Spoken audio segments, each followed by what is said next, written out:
Explosion ce mercredi près de l'aéroport de Mogadiscio en Somalie. L'attentat présumé à la voiture piégée s'est produit non loin des ambassades étrangères.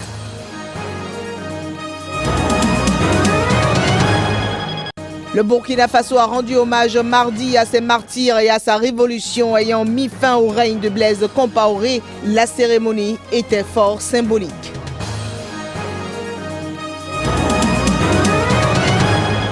Adoption d'une résolution socialiste sur la reconnaissance de l'État palestinien. L'Assemblée nationale française, à une large majorité, est passée à l'acte hier.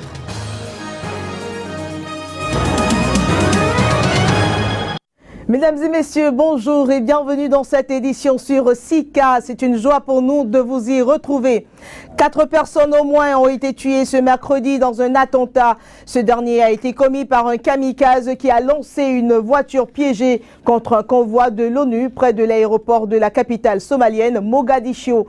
La déclaration de la police fait état de ce que l'auteur s'est infiltré entre l'escorte de sécurité et les véhicules blindés de l'ONU et a fait exploser la voiture, percutant un des véhicules de l'escorte. L'attentat s'est produit près de l'entrée fortifiée de l'aéroport qui donne accès à la zone sécurisée où sont installées les ambassades. Une zone théâtre de violences régulières le plus souvent imputée aux insurgés islamistes Chebab. L'attentat n'a pas encore été revendiqué. Puis en Tunisie, prise de fonction mardi du premier parlement avant le second tour de l'élection présidentielle. C'est la première assemblée nationale de ce pays depuis la révolution de janvier 2011. Voici le reportage. Le coup d'envoi de la première réunion des 217 membres de l'Assemblée des représentants du peuple a été donné par le président de la constituante, Moustapha Ben Jaffar. J'ai l'honneur d'inaugurer cette première Assemblée générale du Parlement du peuple, élue par les Tunisiennes et les Tunisiens ayant participé aux élections d'octobre 2014. Ils ont été élus le 26 octobre lors du scrutin remporté par le parti anti-islamiste Nidatounès qui a raflé 86 élus devant les islamistes d'Ennahda ayant eu 69 députés, majoritaires jusqu'alors. Mais premier couac, le chef de l'État, Monsef Marzouki, était absent à cette importante séance. Ses partisans ont dénoncé qu'il n'aurait pas été invité dans les règles de l'art. Les députés devront élire le président de l'Assemblée et les candidatures à cette fonction n'ont dans l'immédiat pas été annoncées. Le parti anti-islamiste devra composer avec les autres forces politiques en présence pour dégager une majorité absolue stable et former un gouvernement, même si elle constitue la principale force au Parlement. C'est une journée formidable, une journée, j'espère qu'elle sera heureuse pour tout le peuple tunisien. C'est un jour béni, un nouveau jour de victoire pour la démocratie. Nous donnons le ressent d'un pays qui a attendu, d'un peuple qui a trop attendu pour arriver à la démocratie. Il y arrive pas après pas. C'est une réussite. Parce qu'on n'aurait pas eu cette passation, on n'aurait pas eu cette ouverture ou cette rentrée parlementaire si on n'avait pas réussi notre tâche de constituant. Donc j'ai un sentiment de devoir accompli et j'ai aussi un certain sentiment de liberté.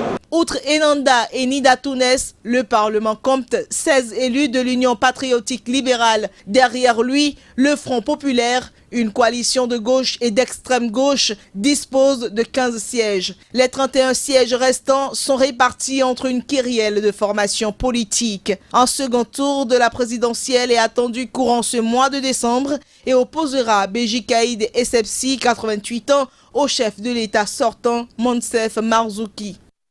Mais cette première réunion a immédiatement donné lieu à un imbroglio, faute d'accord sur un candidat à la présidence de l'Assemblée susceptible d'obtenir une majorité. Les élus, notamment des 2 principaux groupes parlementaires, ont décidé par 161 voix de prolonger la première séance, mais de la suspendre jusqu'à jeudi prochain. Cette décision a été dénoncée par d'autres députés comme un artifice juridique, alors que la Constitution prévoit que la première mission du Parlement est d'élire son président.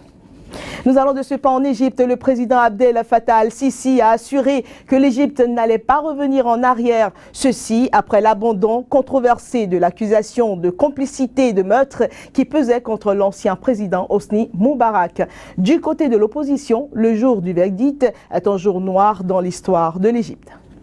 L'ancien président Hosni Moubarak, âgé de 86 ans, était jugé pour son rôle dans la répression des manifestations monstres de janvier-février 2011, ayant mis fin à ses 30 années au pouvoir et au cours desquelles plus de 846 personnes ont été tuées. Samedi dernier, le tribunal égyptien a décidé d'abandonner l'accusation de complicité de meurtre et de corruption contre l'ex-chef d'État. Dans un communiqué rendu public ce dimanche, l'actuel président Abdel Fattah al-Sisi a affirmé que la nouvelle Égypte, qui est le résultat des deux révolutions de 2011 et de 2013, se dirige vers l'établissement d'un État démocratique et moderne fondé sur la justice, la liberté et l'égalité. Cette nouvelle Égypte, a assuré le président, regarde vers l'avenir et ne peut jamais revenir en arrière. Ce lundi, au cours d'une conférence de presse commune, 6 partis politiques de l'opposition ont dénoncé l'abandon des charges contre Hosni Moubarak. Pour Hamdine Sabahi, candidat malheureux à la présidentielle de mai dernier, le président al-Sisi doit choisir entre la volonté du peuple et celle des anciens qui souhaitent le retour de Hosni Moubarak. Le jour du verdict est un jour noir pour l'histoire de l'Égypte. Le président doit dire de quel côté il se trouve en ce moment décisif, avec le peuple, la révolution et ses objectifs, ou avec ceux qui, dans les médias, prêchent le retour de Moubarak et de son régime. Les défenseurs des droits de l'homme accusent Abdel Fattah al-Sisi, architecte de la destitution de l'islamiste Mohamed Morsi en juillet 2013, d'avoir instauré un régime encore plus autoritaire que celui de Hosni Moubarak. Depuis l'éviction de Morsi, au moins 1400 de ses partisans ont été tués, pour la plupart des manifestants. Plus de 15 000 personnes ont également été emprisonnées, tandis que des centaines de pro-Morsi ont été condamnés à mort dans des procès de masse expédiés en quelques minutes. Le Burkina Faso a rendu hommage mardi à ses martyrs et à sa révolution ayant balayé fin octobre le président Blaise Compaoré au cours d'une cérémonie hautement symbolique. Cette cérémonie a réuni main dans la main le président et le premier ministre intérimaire. Sous un soleil de plomb, plusieurs dizaines de milliers de personnes, dont le président de la transition Michel Kafando et son premier ministre, le lieutenant-colonel Isaac Zida, étaient rassemblés dans la capitale burkinabé. Hommage officiel, populaire, militaire, toute la cérémonie a été ponctuée de symboles forts. Au petit matin, 6 cercueils recouverts du drapeau burkinabé rouge, vert et jaune ont donc quitté la morgue de l'hôpital de Ouagadougou. Ils ont été transportés à bord d'un porte-char de l'armée sur la place de la Nation, rebaptisée place de la Révolution, comme à l'époque du capitaine Thomas Sankara. Le président Michel Kafando et son premier ministre Isaac Zida se sont donc ensuite inclinés devant les 6 dépouilles alors qu'on entendait des sanglots de parents et des victimes. Voilà, et juste après cette cérémonie, quelques citoyens burkinabés ont bien voulu exprimer leurs impressions. Vous n'êtes pas morts pour rien, car vous vous êtes sacrifiés pour une grande cause.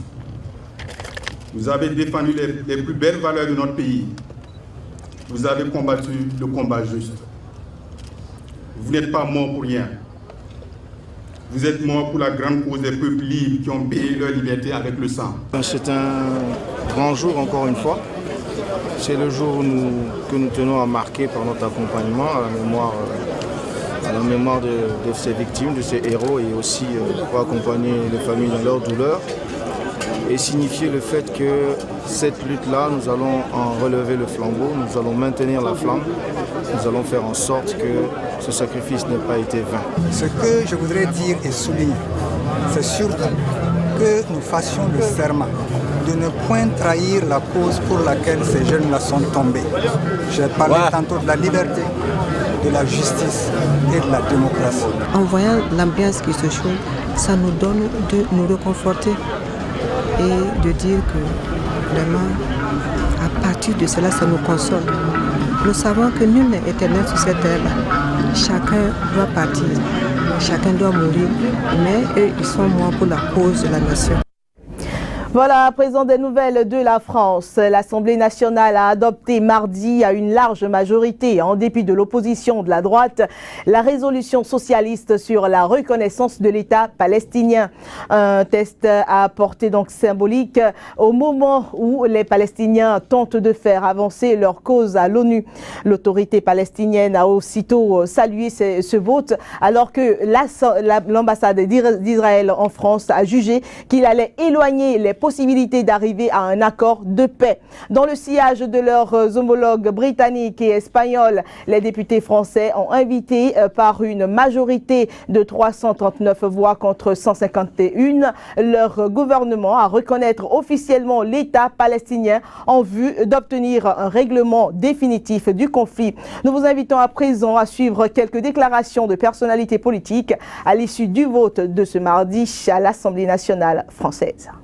La France considère que la reconnaissance de l'État palestinien devra venir dans le cadre d'un accord négocié entre Israël et les Palestiniens. Donc c'est un appel à la paix, c'est une condamnation des extrémistes, c'est une volonté de vraiment déboucher sur une solution reposant sur deux États. C'est la position constante de la France. Nous voulons que demain, il y ait un État palestinien aux côtés de l'État d'Israël qui vive dans la paix, dans la sécurité, dans des frontières sûres et reconnues, avec capitales comme Jérusalem, de ces deux États. Et pour cela, il faut relancer le processus de négociation. Et je crois que c'est le sens profond du message qu'a émis l'Assemblée nationale. Nous avons voulu que ce soit un vote de rassemblement.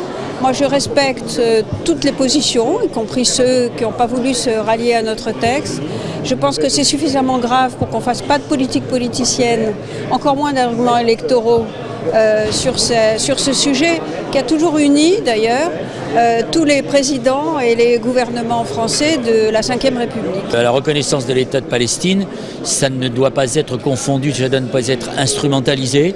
Ce n'est pas de l'électoralisme vil, ce n'est pas favoriser une communauté contre une autre. C'est dire qu'il faut deux États pour deux peuples. Si, il y a un clivage gauche-droite. Incontestablement, la droite n'a pas voté. C'est une minorité de la droite qui a voté et une petite minorité d'ailleurs de la gauche qui a voté contre. Non, il y a un clivage réel. Là, aujourd'hui, la France va prendre parti. Elle a choisi son parti, le parti des Palestiniens. Je suis triste à titre personnel, je suis triste pour la France. D'autant plus, c'est absolument contre-productif. On importe en plus de ça le conflit en France, ce qui n'arrangerait. 5 jours après avoir alarmé le monde entier sur son état de santé, la légende du football brésilien Pelé, de son vrai nom Edson Arantes do Nascimento, va mieux. Il a quitté mardi les soins intensifs et aurait même demandé déjà sa guitare pour jouer. Le patient se porte mieux et marche dans sa chambre, a annoncé l'hôpital Albert Einstein de Sao Paulo où il avait été admis jeudi. Plus de précisions à travers ce reportage. La légende du football brésilien, Pelé, 74 ans, a quitté mardi l'unité de soins intensifs où il avait été admis jeudi dernier pour passer en soins semi-intensifs. L'annonce a été faite par l'hôpital Albert Einstein de Sao Paulo où il séjourne.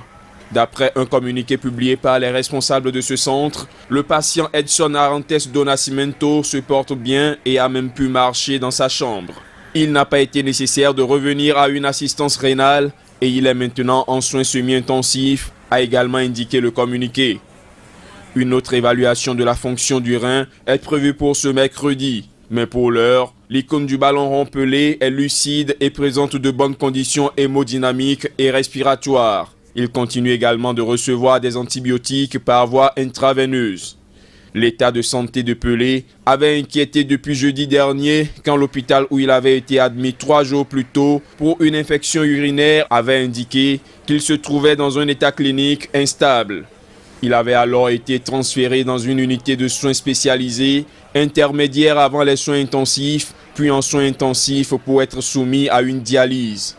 Le roi Pelé, l'éternel numéro 10, a entamé ce mardi sa 3e journée sans assistance rénale. Rappelons que l'homme ne possède plus qu'un rein depuis l'époque où il était encore en activité quand il avait eu une côte cassée lors d'un match, ce qui avait endommagé son rein droit qui avait fini par être retiré. Il faut préciser que Pelé avait été hospitalisé le 13 novembre dernier dans ce même établissement pour y suivre une opération pour des calculs rénaux. Il y était alors resté pendant 2 jours.